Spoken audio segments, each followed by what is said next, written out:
Hello guys, আসসালামু আলাইকুম। তো আজকে কথা বলবো ফেসবুকের রিয়াকশন নিয়ে। ফেসবুক পেজ অথবা ফেসবুক আইডি প্রোফাইল যেটাই বলেন।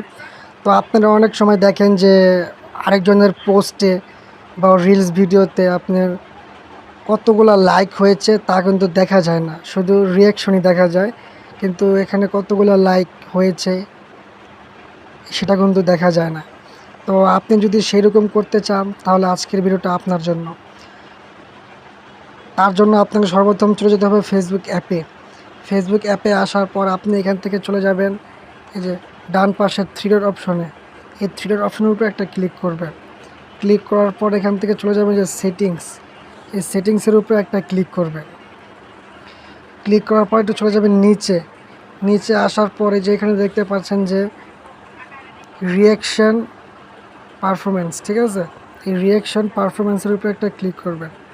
ক্লিক করার পর এই যে এখানে দেখতে পাচ্ছেন যে আপনার রিয়াকশান পারফরমেন্স, এই যে রিয়াকশান পারফরমেন্স, ঠিক আছে?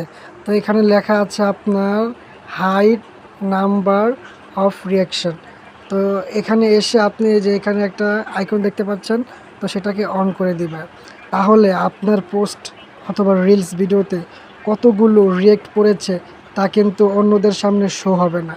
তো আশা করব ভিডিওটা শেষ পর্যন্ত দেখেছেন এবং কিছু একটা শিখতে পেরেছেন। তো আজকের ভিডিওটা এই পর্যন্তই। সবাই সুস্থ থাকবেন, ভালো থাকবেন। আল্লাহ হাফেজ।